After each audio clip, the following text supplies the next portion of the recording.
Nous te disons merci parce que tu es au milieu de nous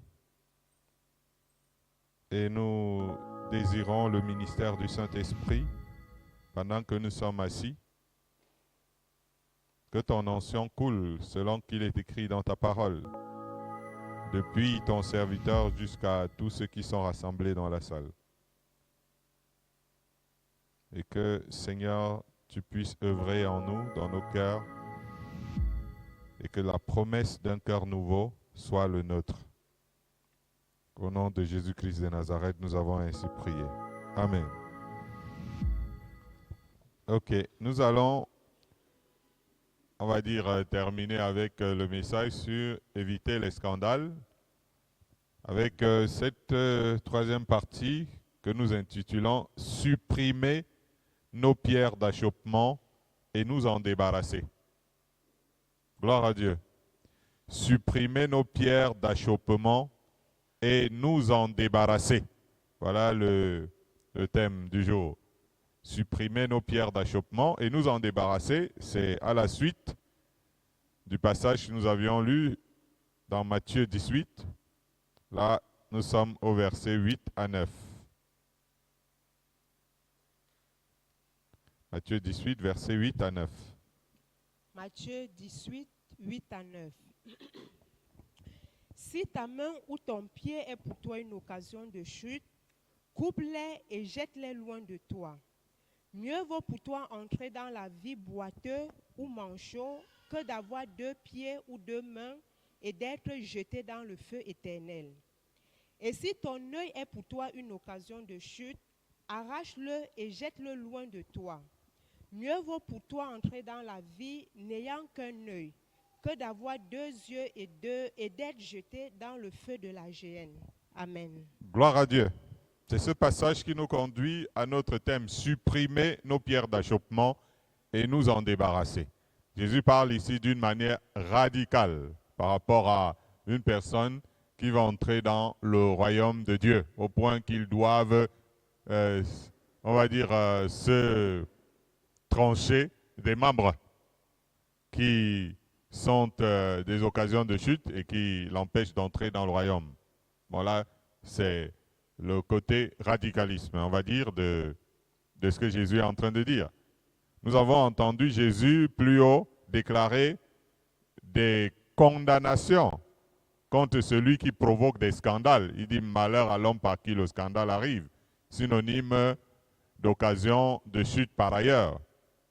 Ici, il nous recommande de couper les membres sur la terre qui peuvent plus tard nous empêcher d'entrer dans le royaume des cieux, quitte à y accéder boiteux, manchot ou borgne, que d'avoir tous ces membres et être privé au final de l'accès au royaume de Dieu.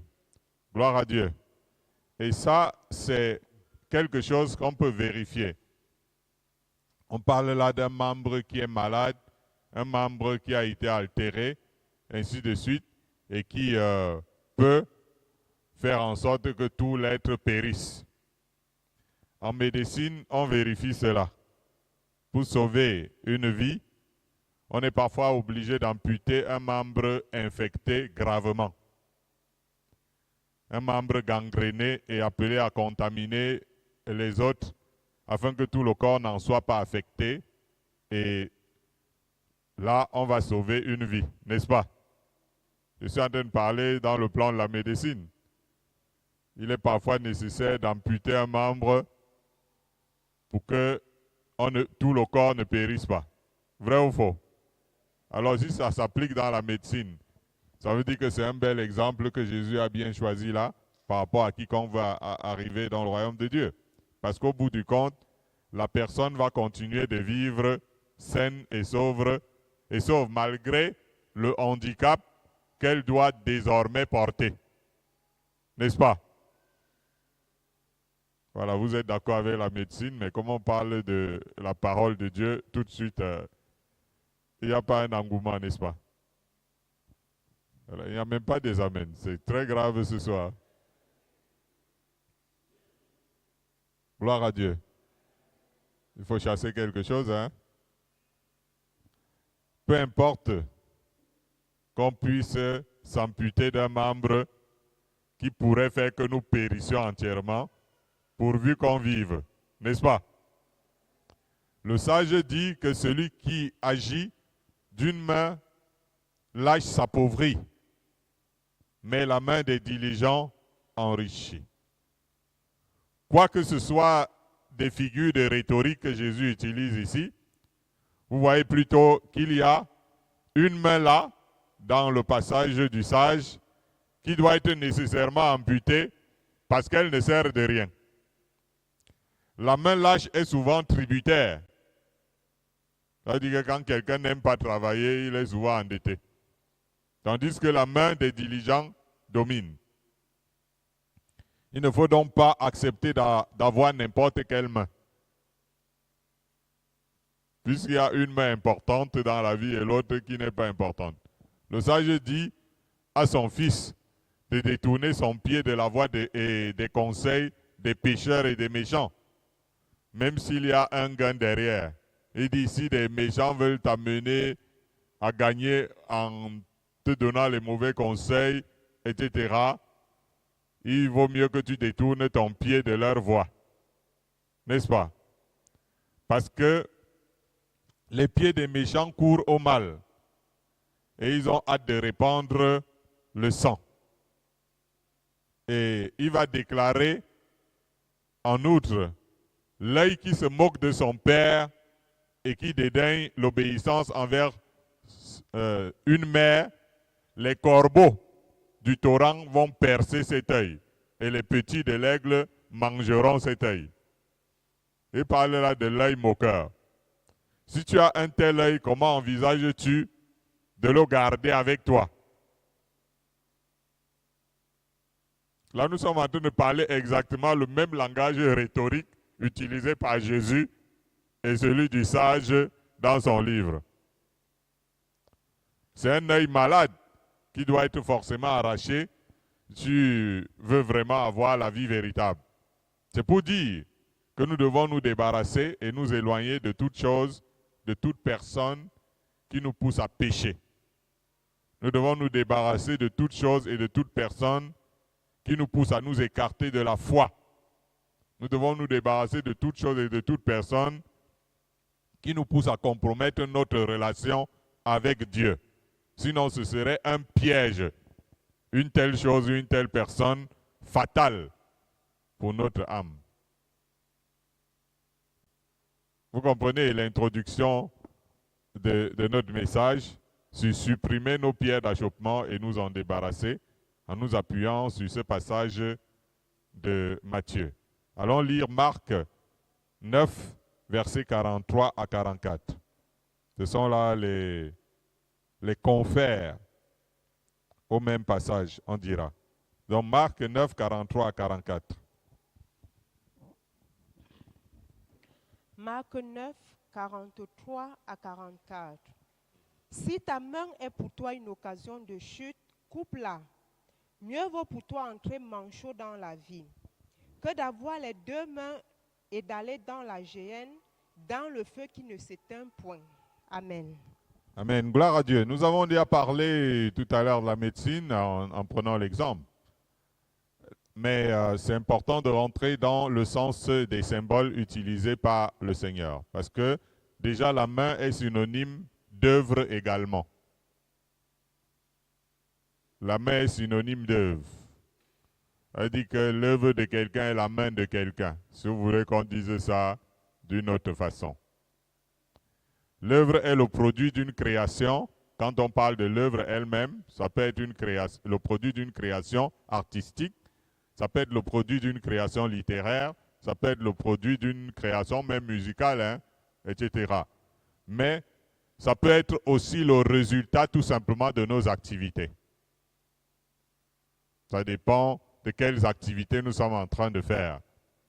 Ça peut même être des activités qui sont accomplies parce que nous recherchons un résultat. Donc nous nous livrons à des activités parce que derrière nous cherchons un résultat. On peut aussi parler du travail, de l'action, quand on parle ici de la main. Là, c'est maintenant pour entrer dans la profondeur du sens de ce que Jésus est en train de dire. Ceci, au-delà des actes de charité, regardés comme de bonnes œuvres sur le plan religieux. Là-bas, Jésus dira que ce que ta main droite fait, que ta main gauche ne le sache pas quand il s'agit de pratiquer des œuvres de charité, de faire du bien, d'être généreux, ainsi de suite. Sinon, tu n'auras pas de récompense au ciel. La charité véritable n'a pas besoin de publicité. Ça veut dire que j'appelle la caméra et les interviews pour te donner quelque chose. Cependant, il est question de travailler efficacement pour quelque chose.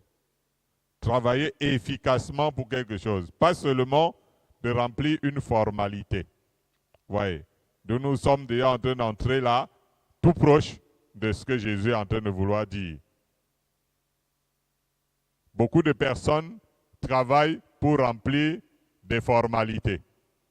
Ils ne recherchent pas l'efficacité, mais ils remplissent la formalité. Il est question au final de faire ce qui est utile et non de s'activer en vain. Oui, je suis au four à moulin et travaille, fais des choses. Mais le plus important devient de faire ce qui est utile. Maintenant, reste à savoir parfois où l'on se situe. Ça veut dire que quand il s'agit de faire quelque chose, c'est là que je prends l'exemple du bâtiment. Est-ce que dans l'œuvre que nous sommes en train de faire, dans le travail que nous faisons dans la vie, c'est jusqu'aux grosses œuvres où on doit s'occuper des finitions? Je prends l'exemple du bâtiment pour dire dans l'activité de tout un chacun. Est-ce que notre travail se situe jusqu'aux grosses œuvres ou il doit aller jusqu'aux finitions? Ou alors, vous vous trompez, justement. Vous vous trompez justement, parce qu'il y a des personnes qui sont des personnes fortes quand il s'agit de grosses œuvres. Et d'autres qui sont fortes quand il s'agit de finition. Ça ne concerne pas tout le monde. Monsieur l'architecte. Voilà. Donc, mais, il peut arriver que quelqu'un soit appelé à être en même temps quelqu'un qui fait les grosses œuvres et dont la charge est aussi les finitions. Parce qu'il a le talent pour faire en même temps les grosses œuvres et les finitions. Je suis en train de prendre l'exemple du bâtiment pour parler globalement dans toute œuvre. Ce n'est qu'un modèle. Il ne faut pas aussi que nous ayons travaillé en vain, mais que nous laissions nos empreintes derrière nous dans le travail que nous sommes en train de faire. Nous devons prier et nous efforcer d'avoir des mains en or.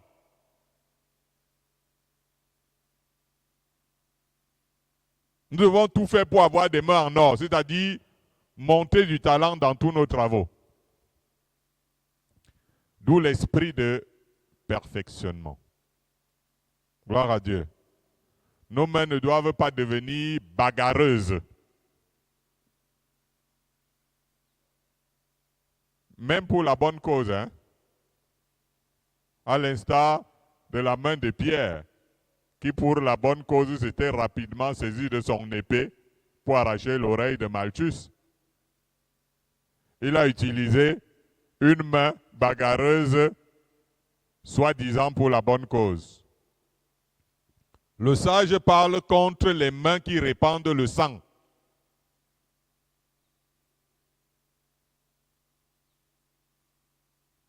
On reste tuer quelqu'un derrière à cause de toi. Pour éviter de faire main basse sous le regard de Dieu, il faut atteindre un niveau de maturité. Je parlais d'éviter des mains basses sous le regard de Dieu. Il faut atteindre un niveau de maturité qui veut que nous tendions les mains et que le Saint-Esprit nous saigne et nous conduise, même là où nous ne voulons pas. C'est ça la maturité.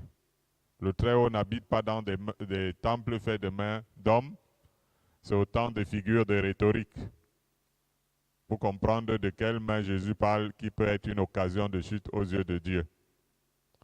L'apôtre Paul dit plutôt, contrairement à Dieu qui n'habite pas les mains d'hommes, qu'il a préparé des œuvres d'avance afin que nous les pratiquions et que nous ne nous glorifions pas de nos propres œuvres. Évitons donc de faire main basse sur les œuvres de Dieu, c'est-à-dire nous approprier de manière abusive ce qui est pour la gloire du Seigneur. Nos propres actions ou notre liberté, ça peut blesser la conscience d'un tiers et l'entraîner dans l'erreur. D'où vous voyez que ta main est devenue une occasion de chute. Tu as posé des actions en toute liberté, mais qui ont blessé la conscience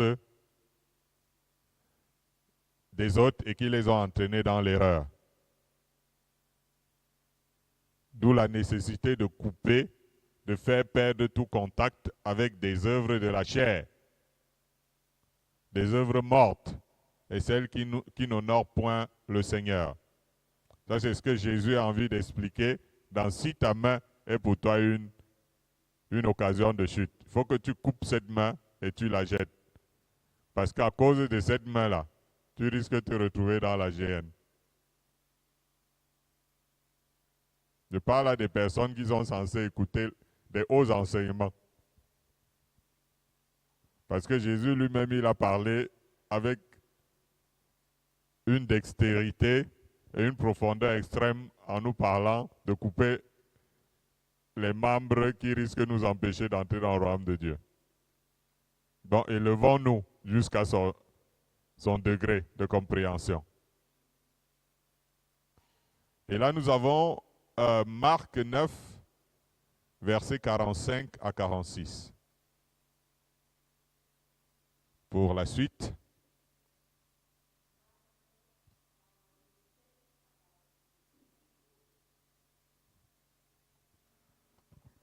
Si ton pied est pour toi une occasion de chute, coupe-le. Mieux vaut pour toi entrer boiteux dans la vie que d'avoir les deux pieds et d'être jeté dans la géhenne, dans le feu qui ne s'éteint point. Amen. Amen.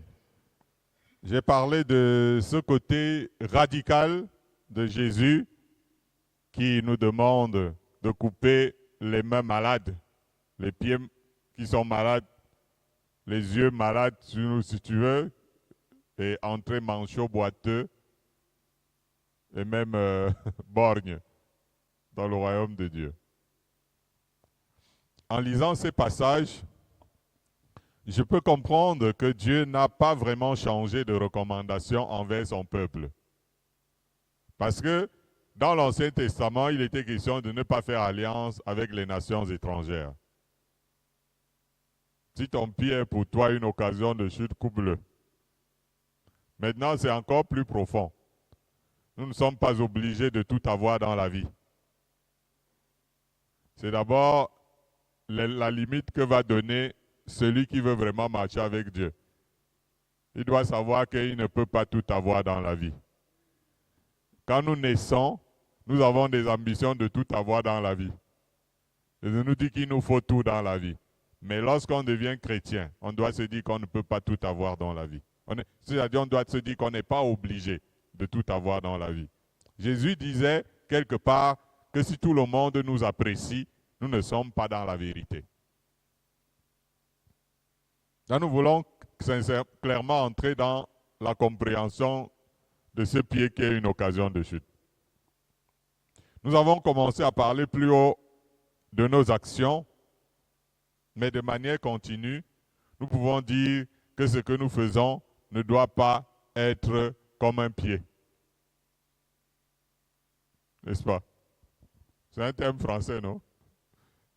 On dit que ce qu'il a fait, c'est comme un pied.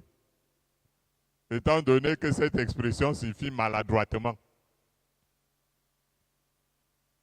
Nous ne devons pas nous habituer à faire des choses avec plein de maladresse tout le temps. Et voilà, il est maladroit, il est maladroit. Mais bon, voilà, moi je suis maladroit.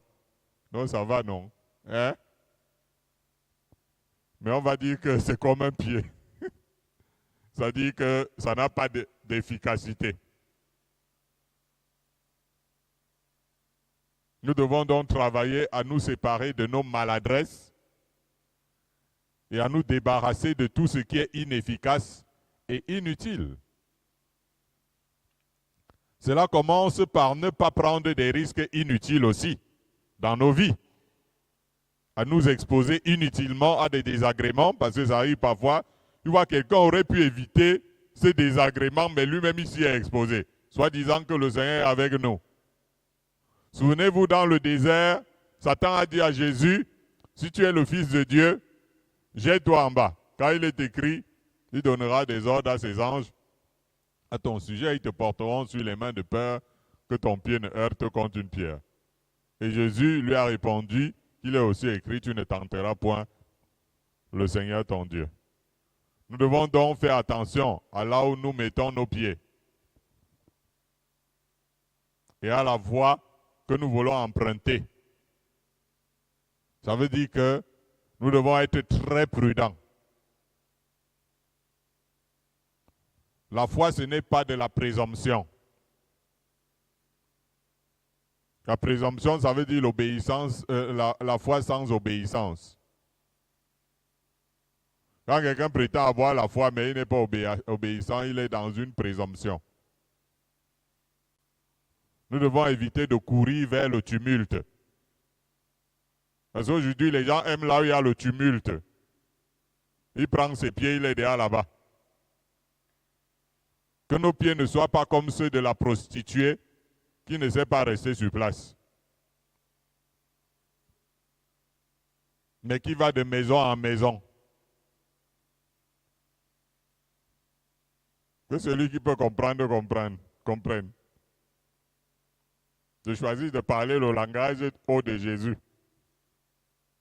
Quelqu'un qui ne sait pas rester sur place. Aujourd'hui, tu le vois, il est là. Après, il n'est plus là, demain, il est déjà là-bas. Après, il n'est plus là-bas, il est déjà de là-bas. Après, il n'est plus de là-bas, il est de là-bas. Ça, c'est la prostituée qui fonctionne comme ça.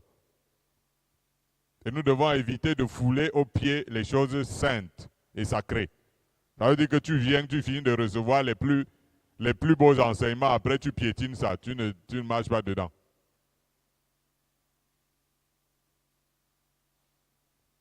Et il faut surtout éviter à nos pieds d'écraser les faibles autour de nous.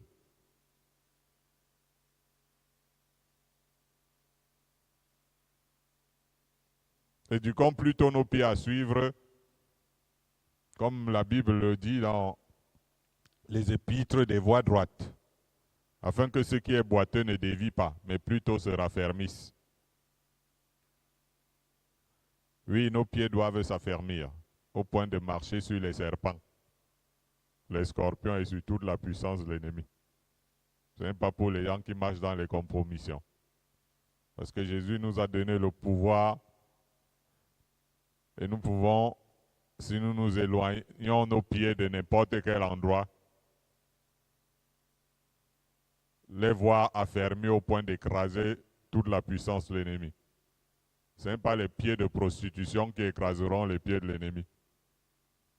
Ce n'est pas les pieds qui suivent n'importe quelle voie qui écraseront les pieds de l'ennemi. Si tes pieds sont appelés à écraser toute la puissance de l'ennemi, il faut que ce soit des pieds affermis. Mais je vais vous dire que les pieds qui écrasent toute la puissance de l'ennemi, vous avez vu ceux de Jésus à la croix. C'est là qu'il a détruit tout le monde. Donc les pieds qui écraseront l'ennemi sont des pieds qui sont passés par la croix. Et ces pieds portent définitivement les marques des clous. Ces pieds chaussent désormais l'évangile de paix et annoncent partout la bonne nouvelle. Gloire à Jésus. Est-ce que quelqu'un comprend quelque chose? Si ton pied est une occasion de chute, il faut qu'il soit jeté. Il faut qu'il soit coupé. Mais en même temps, le Seigneur montre le bon pied.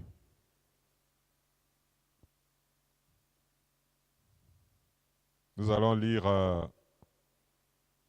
le verset 47. Marc 9, 47. Et si ton œil est pour toi une occasion de chute, arrache-le. Mieux vaut pour toi entrer dans le royaume de Dieu n'ayant qu'un œil que d'avoir 2 yeux et d'être jeté dans la géhenne. Amen. Amen. Gloire à Dieu. Vous savez, parfois, le langage, quand il est dit de manière vulgaire, il amène les gens à penser que la parole de Dieu, c'est une petite affaire. Et du coup, ils méprisent les choses saintes. C'est pour ça qu'aujourd'hui, nous choisissons de parler le langage de Jésus, qui est un langage élevé, afin que tu comprennes que tu dois passer à autre chose. Et que si tu ne comprenais pas les choses les plus viles, tu comprennes les choses élevées, afin que tu puisses répondre aux exigences du Tout-Puissant. L'œil est l'organe de la vision chez les êtres vivants. C'est pour ça que Jésus va utiliser le terme œil. Parce qu'il sait que chez les vivants, l'œil est l'organe de la vision. La manière dont nous percevons les choses peut devenir un piège. Moi, c'est comme ça que je vois les choses. Moi, c'est comme ça que je vois les choses. Moi, je conçois que c'est comme ça. Moi, c'est bien. Mais ça peut devenir un piège. Et vous vous souvenez, un jour, Jésus il a dit à Pierre, « Arrière de moi, Satan, parce que tu ne conçois pas les choses comme Dieu. »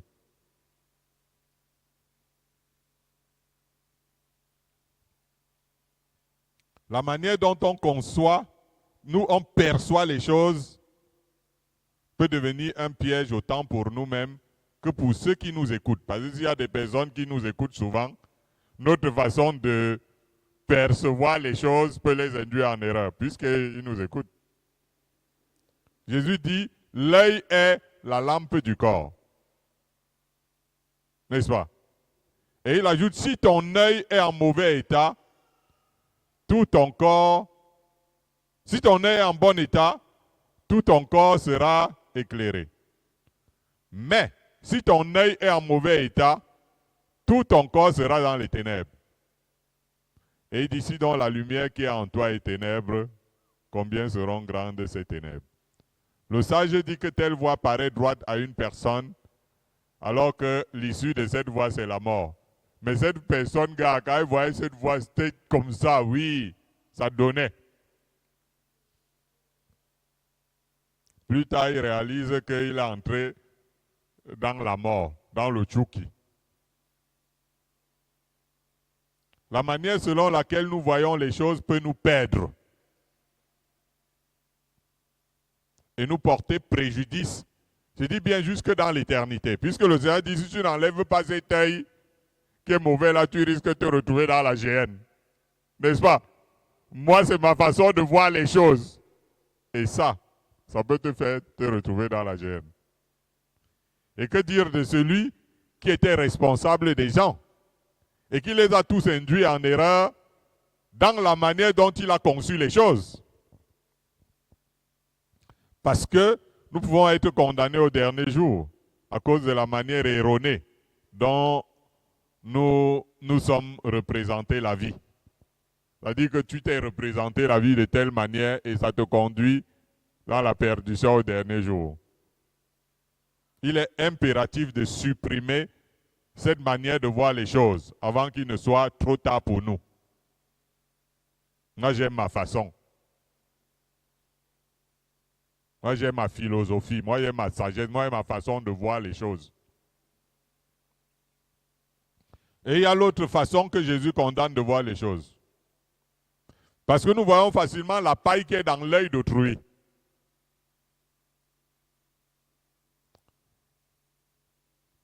Et ne nous concentrons pas souvent pour voir la poutre qui obstrue notre vision.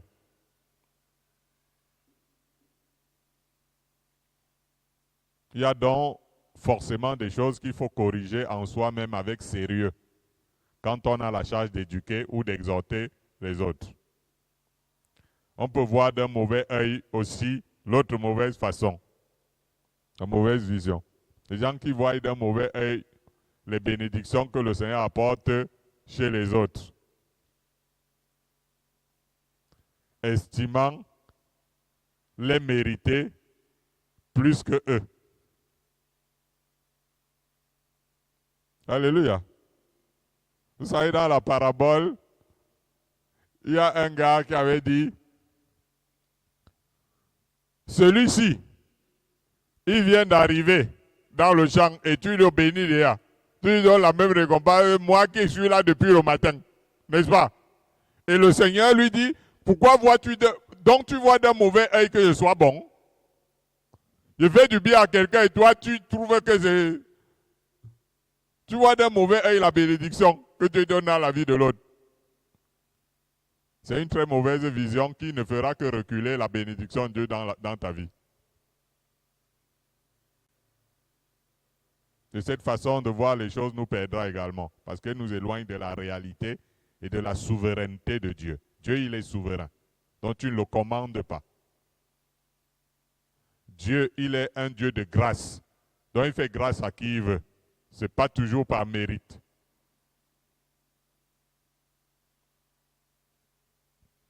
Si le regard qui exprime notre sentiment sur les choses est une occasion de chute, tel que nous venons de décrire tous les mauvais regards là, puissions-nous nous remettre en question totalement au besoin pour qu'il nous arrive de voir plus clair.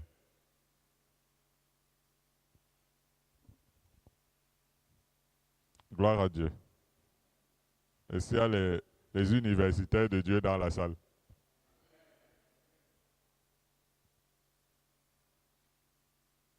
Le Seigneur a refusé de parler aux gens de l'asile aujourd'hui. La Bible dit que vous qui depuis longtemps devriez être des maîtres, vous en êtes encore aux petits éléments, rudiments de la parole de Dieu. Alors qu'il vous faut de la nourriture solide.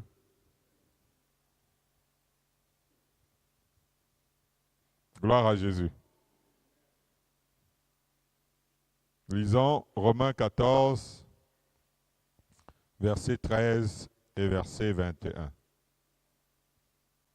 Romains 14, 13 et 21. Romains 14, 13 et 21. Ne nous jugeons donc plus les uns les autres, mais pensez plutôt à ne rien faire qui soit pour votre frère une pierre d'achoppement ou une occasion de chute. Il est bien de ne pas manger de viande, de ne pas boire de vin et de s'abstenir de ce qui peut être pour ton frère une occasion de chute, de scandale ou de faiblesse. Amen. Gloire à Dieu. Voilà. Donc nous sommes promenés certainement avec les mêmes paroles de Jésus sur les bienfaits qui sont arrivés à celui qui a dû s'amputer un membre pour mieux se porter dans l'éternité. Parce que l'autre membre là était malade. Et Paul nous exhorte ici à considérer les sensibilités de tous ceux que nous côtoyons. Il y a des individus qui vivent dans ce monde, ils en sont arrivés au terme « je m'en fous ». De tout le monde qui est à côté de moi, je m'en fous. De ce que vous pensez, de ce que vous imaginez, je m'en fous. Extrêmement dangereux. Il nous exhorte à considérer les sensibilités de tous ceux que nous côtoyons. Nos actes, comportements et autres ne doivent pas être centrés sur nous seuls et ignorer ce que cela fait aux autres. Et ce parle aux Camerounais qui s'en foutent souvent de tout le monde. Tu peux te faire plaisir, manger ce que tu veux, boire à ta guise, fréquenter qui tu veux, dire ce que tu as envie de dire comme cela te plaît, prendre le chemin que tu as envie de prendre. Tout le monde peut faire ça. Mais si ton comportement, tes paroles, tes actes et tes choix poussent les gens à pécher, c'est très mal devant le Seigneur. Alléluia. Cela signifie que nous ne sommes pas libres que par rapport, nous ne sommes libres que par rapport à autrui. Et c'est ça le bon terme. Hein, le bon français, c'est quoi? Nous ne sommes libres que par rapport à autrui. Sinon, notre liberté devient un obstacle. Nous ne sommes libres que par rapport à autrui. Il va dire, je suis libre par rapport à moi-même. Tu n'es libre que par rapport à autrui. J'ai envie de faire du bruit. Ouais, c'est une sorte de liberté, mais la vraie liberté, c'est par rapport à mon voisin. C'est ça la liberté. La vraie liberté, c'est par rapport à autrui. Sinon, ta liberté que tu t'es donnée là, ça va devenir un obstacle, ça va devenir une pierre d'achoppement à la vie des autres. Est-ce que quelqu'un peut comprendre la haute science dont nous sommes en train de parler aujourd'hui?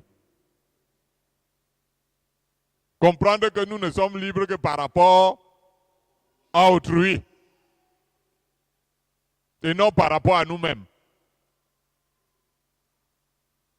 Si donc je parle et agis et que cela pousse quelqu'un à s'écarter de la foi ou à compromettre sa relation avec Dieu, je deviens un danger pour les autres.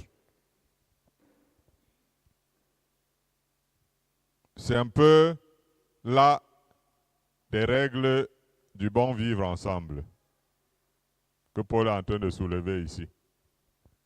Vous êtes une occasion de chute lorsque vos propres actions et votre liberté peuvent blesser la conscience d'un tiers et l'entraîner dans l'erreur. C'est pour dire en fait que l'Évangile nous met à l'étroit par rapport aux exigences qu'elle nous apporte.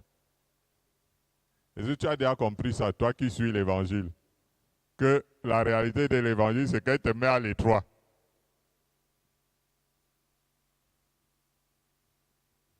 C'est pour ça que Jésus dit, venez à moi et prenez mon joug.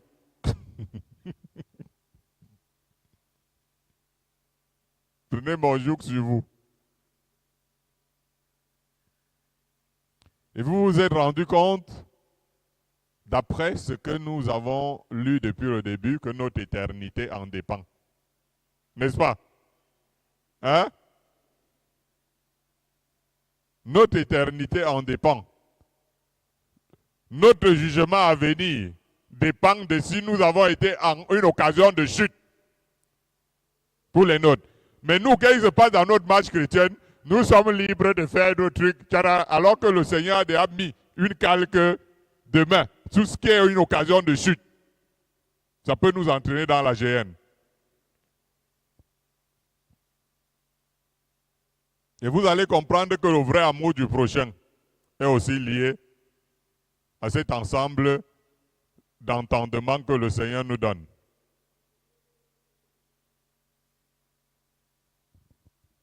Ne faisons rien qui puisse inciter les gens à faire du mal ou à douter de Dieu. Même si nous sommes plus éclairés que les autres, nous serions une occasion de chute si nous méprisons leur foi. C'est pourquoi il est dit que le Saint-Esprit convaincra le monde. Vous voyez ça? Le Saint-Esprit ne forcera pas le monde, il convaincra.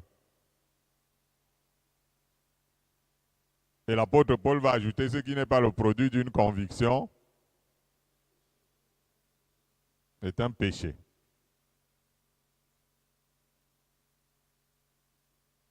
Il n'y a donc pas de place pour les moqueries de la foi des ignorants, mais de trouver un moyen de les convaincre et de les gagner avec amour. On s'en fout de vous, disent souvent les chrétiens. Ils parlent le même langage que leurs influenceurs.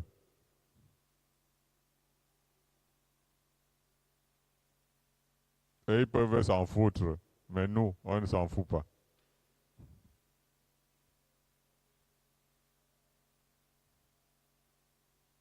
Parce que l'amour de Dieu qui est en nous tient compte de la délicatesse.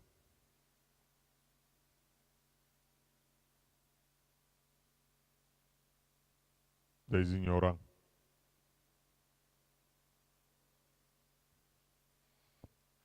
Voilà. Gloire à Dieu. Nous allons lire Matthieu 7, versets 16 à 20.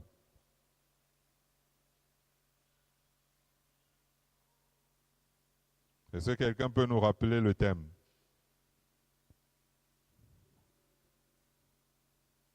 Alors, il y a quelqu'un qui est en train de chuchoter le thème.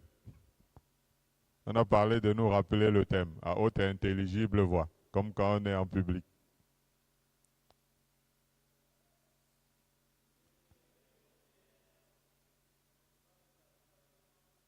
Voilà, supprimer nos pierres d'achoppement et s'en débarrasser. Et nous sommes bien sur ce chemin-là. Matthieu 7, versets 16 à 20. Il est écrit, vous les reconnaîtrez à leurs fruits.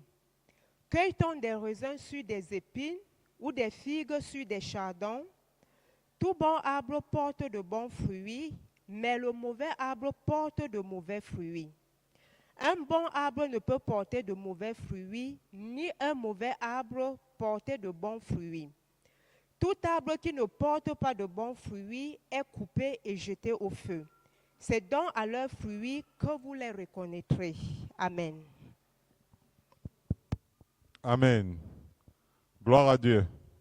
C'est donc à leurs fruits que vous les reconnaîtrez. Il y a une chose qui est réelle, parce que lorsqu'on a fait un bon arbre, il peut avoir des fruits pourris et tout ça, mais on sait quand même qu'il produit des fruits comestibles.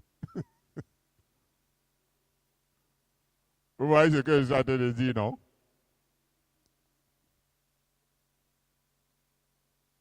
Mais quand il n'y a pas de fruits comestibles, c'est que c'est un mauvais arbre. Comme nous l'avons vu plus haut, il faut amputer les membres gangrénés afin que tout le corps ne meure pas. Et là, je parle même scientifiquement. En tant que serviteurs et servantes du Seigneur, Dieu attend de nous des fruits afin que son nom soit glorifié.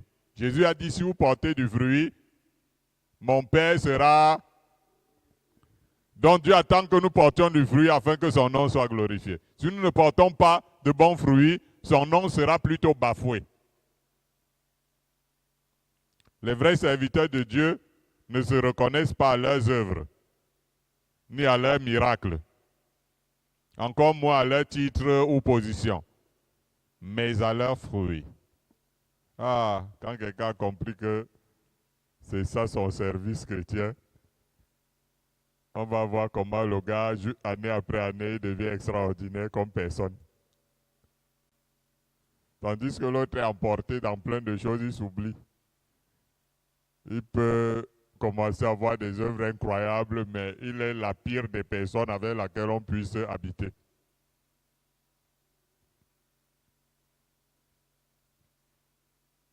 Nous avons tendance à inverser les choses aujourd'hui. C'est un manque de discernement qui nous fait aller vouloir les reconnaître à autre chose qu'à leurs fruits. On dit souvent que chasser le naturel et il revient au galop. Le bon caractère est ce qui manque le plus aujourd'hui dans le corps de Christ. C'est un peu comme si, vous savez, le truc avec la parole, le Saint-Esprit, c'est un peu comme l'eau, la pluie qui tombe, les bénédictions, quand le ciel arrose, tout ce qui trouve, ça amplifie les choses qui sont là. Donc ça fait que quand l'onction vient trouver ces mauvais trucs dans les affaires de Dieu, ça dit que ça amplifie. On a l'impression qu'on trouve plus chez eux qu'ailleurs.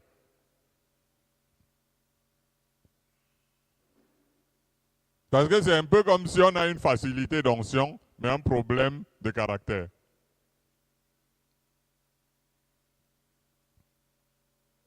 Oh, c'est ce que le Seigneur réclame le plus, hein? Et qui doit distinguer un vrai serviteur de Dieu de tout autre. Jean-Baptiste disait aux leaders religieux qui venaient à lui, aux eaux, déjà la cognée est mise à la racine des arbres. Tout arbre donc qui ne porte pas de bons fruits sera coupé et jeté au feu. Chers amis, je disais que c'est maintenant le temps des fruits.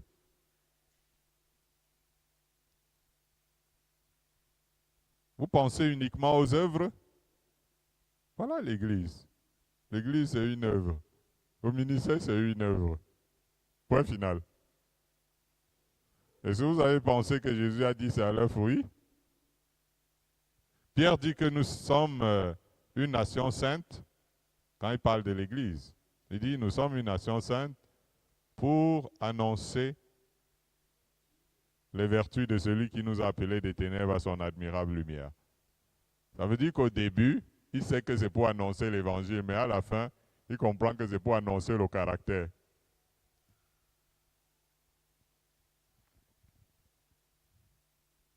Parce que les vertus sont des qualités humaines et des valeurs morales.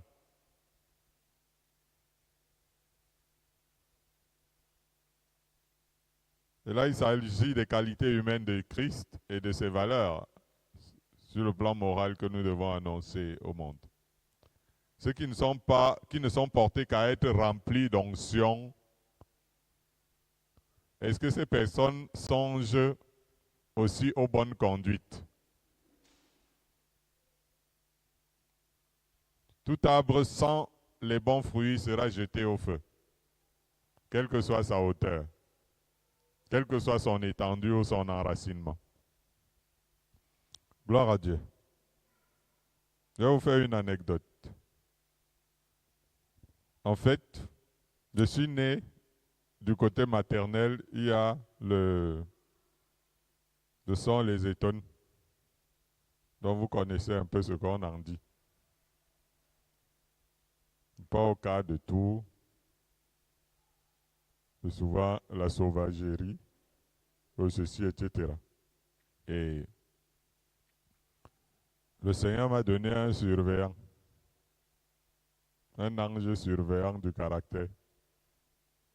Dès qu'il fait un truc là, on entend seulement que beaucoup de personnes n'aiment pas de telles personnes qui les reprennent, qui leur montrent que ce que tu fais là. Mais moi, je trouve que c'est ma grâce.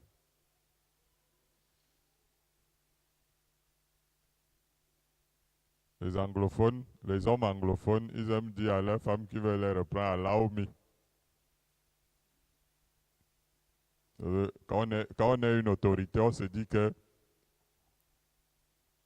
c'est pas c'est pas notre femme qui doit nous attirer notre attention.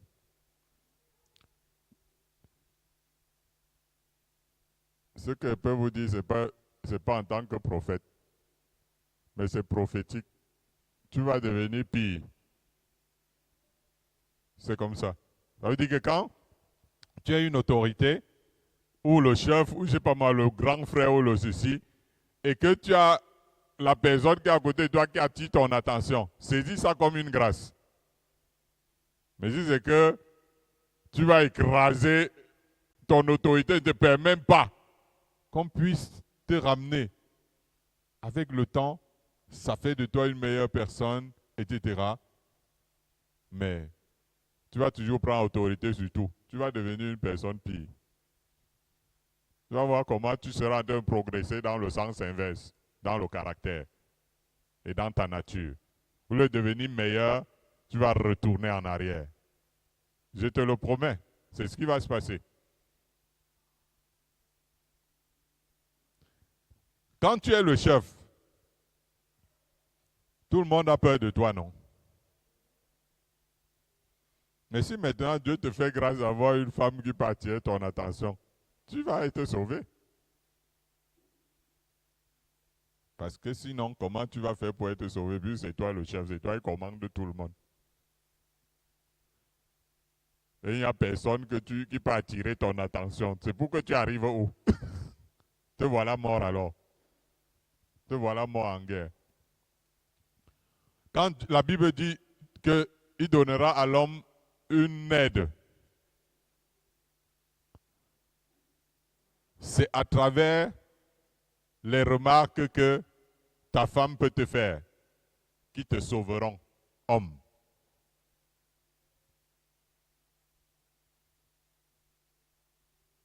Sinon, tu deviendras pire. Parce que l'homme est un chef. Et souvent, il dirige, il conduit les gens. S'il n'a pas quelqu'un qui attire son attention et qui peut écouter, il deviendra pire. Voilà donc ce qui a fait donc que l'esprit étonne sorte de moi.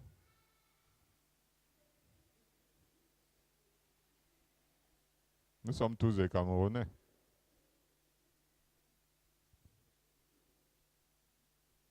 Je croyais que c'était un esprit étonne. Après, j'ai fréquenté ma belle famille. Je me suis rendu compte que l'esprit là est partout.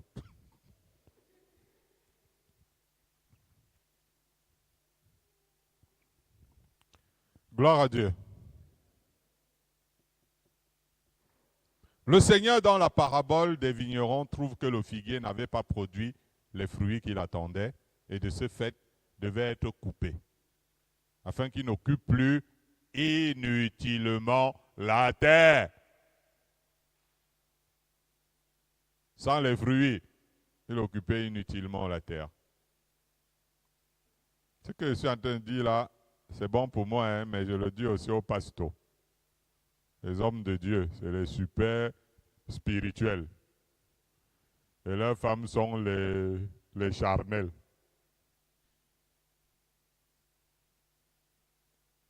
Qu'est-ce que la charnelle peut dire à l'homme spirituel? Gros piège. La charnelle dérange, mais c'est elle qui est la petite croix que Dieu t'a donnée. Pour que tu sois crucifié et que tu changes.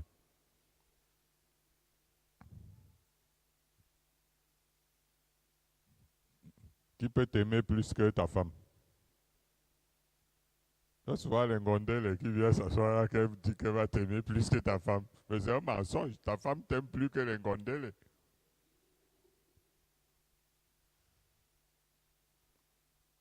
Alléluia. Et une femme qui aime son mari attirera son attention. On ne parle pas des femmes querelleuses. Hein. Ce n'est pas que ça que je suis en train de dire. Les femmes de querelle, là, mieux vaut habiter à l'angle du toit et dans le désert que de partager la demeure d'une femme querelleuse, dit le sage.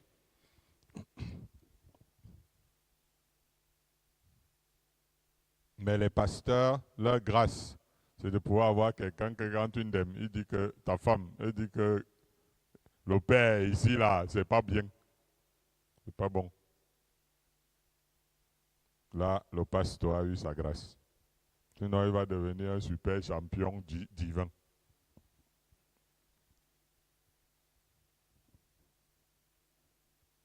Le plus important, c'est de porter du fruit. Ce n'est pas d'être en train de faire des grandes œuvres. Tu as les grandes missions partout dans le monde entier et tu ne portes pas de fruits.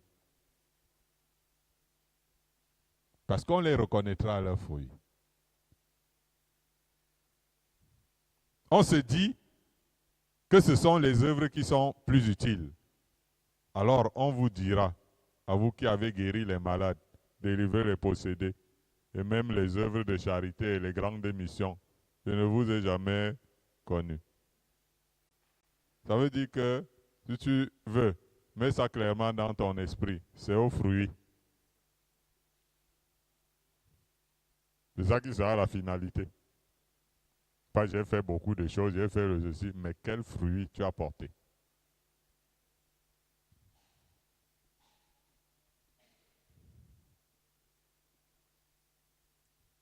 Ce sont les fruits qui rendent l'arbre utile.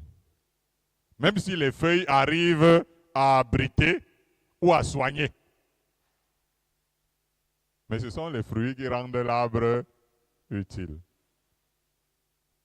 Nous devons nous débarrasser définitivement des mauvais comportements, des mauvais caractères, de la mauvaise éducation et autres afin de mieux refléter l'image de Christ en nous.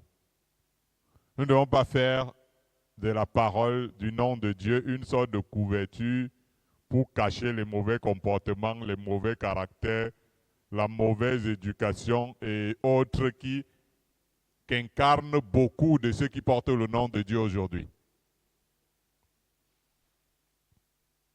Je suis en train de parler même des méga, giga stars de l'évangile. Hein. Les gars ont un comportement parfois. Aïe.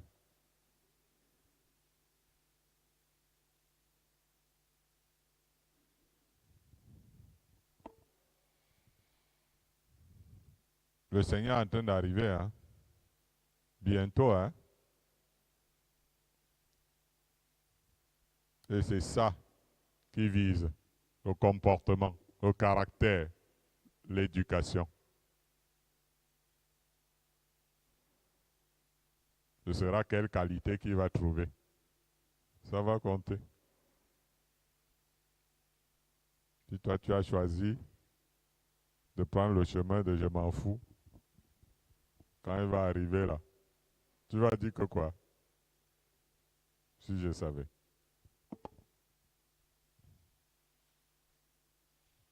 Matthieu 25, verset 41, lisons ce dernier passage pour clôturer. Matthieu 25, verset 41. Matthieu 25, verset 41. Ensuite, il dira à ceux qui seront à sa gauche, « Retirez-vous de moi, maudits.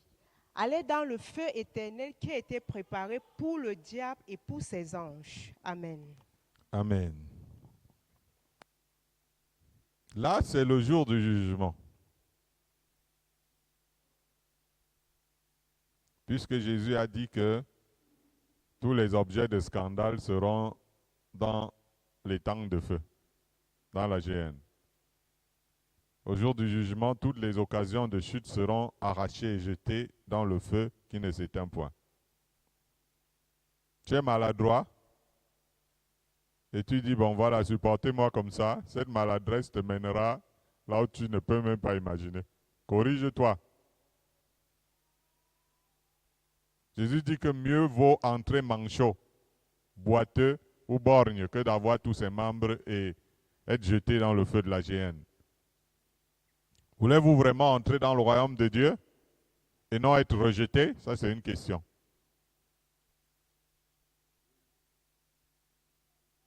Est-ce que vous voulez entrer dans le royaume de Dieu et non être rejeté? Mais je vous dis qu'il y a donc un prix à payer. Si vous suivez depuis le début, si ton membre se dit coupe, ça veut dire qu'il y a un prix à payer. Ça, je suis en train de dire ça au faux évangile que nous trouvons partout. Jésus a tout fait. La grâce a fait ceci et puis tout, c'est bon. Nous entrerons tous au ciel. Il y a même une chanson qui dit « Nous irons tous au ciel ».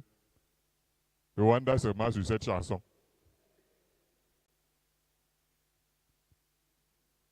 Il y a même l'autre qui dit « Quand le Seigneur Jésus reviendra, tous les pasteurs seront enlevés, tous les chrétiens seront... » Ouais, ça vous engage.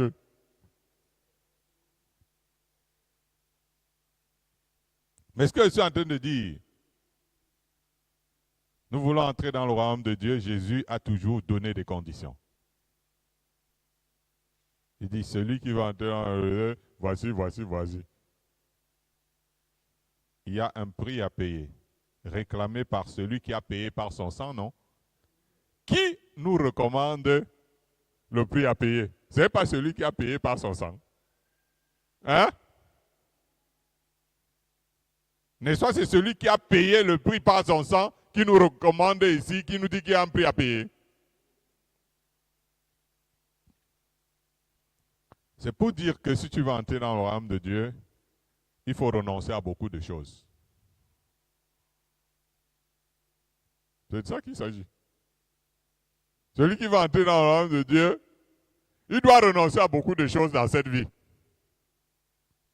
Il doit faire abnégation de lui-même dans beaucoup de choses. Il doit se dépouiller de beaucoup de choses. Celui qui va entrer dans le royaume de Dieu. Parce que tout le monde danse, mais sincèrement, beaucoup de gens, ça leur dit rien. Le royaume de Dieu. Il vit l'instant présent.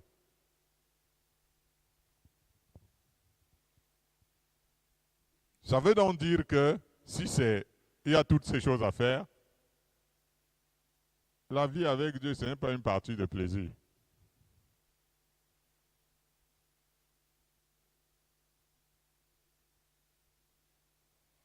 Toi-même, tu remarques que tu écoutes la parole de Dieu et te dis ceci, mais ta nature veut toujours prendre le dessus sur toi.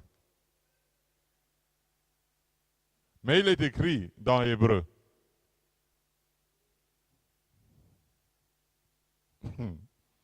Voici ce qui est écrit dans Hébreu.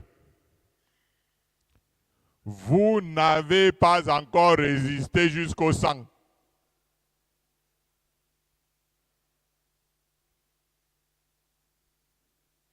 Vous n'avez pas encore résisté en luttant contre le péché.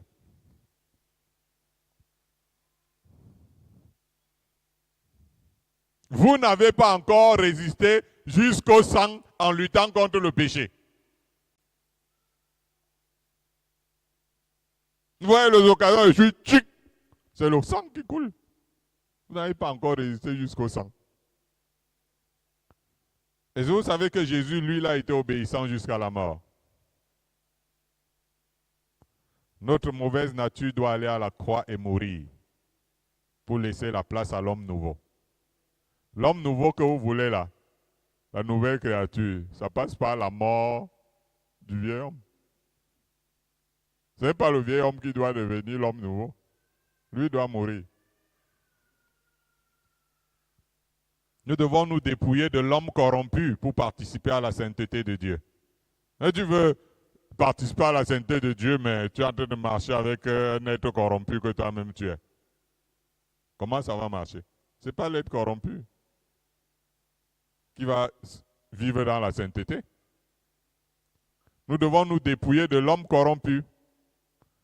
Ce n'est pas au Seigneur de couper les mauvais liens.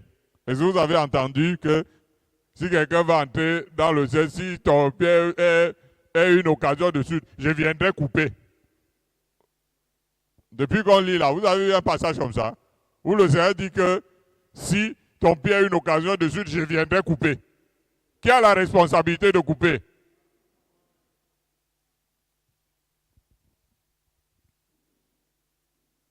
C'est à nous qui revient de couper. Vous avez déjà vu que tu es malade, tu as un membre gangréné, tu arrives chez le médecin. Il dit que c'est toi-même qui dois couper. C'est de ça qu'il est question.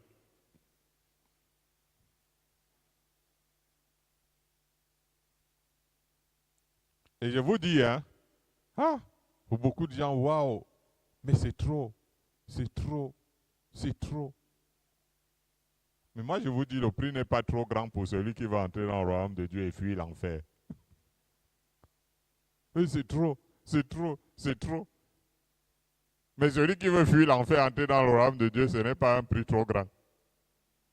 Il va payer ce prix-là, parce que lui, il ne veut pas que son éternité se passe autrement que dans le royaume de Dieu. Est-ce que j'ai parlé à quelqu'un cet après-midi? Alors, gardons un moment de silence. Réfléchissons.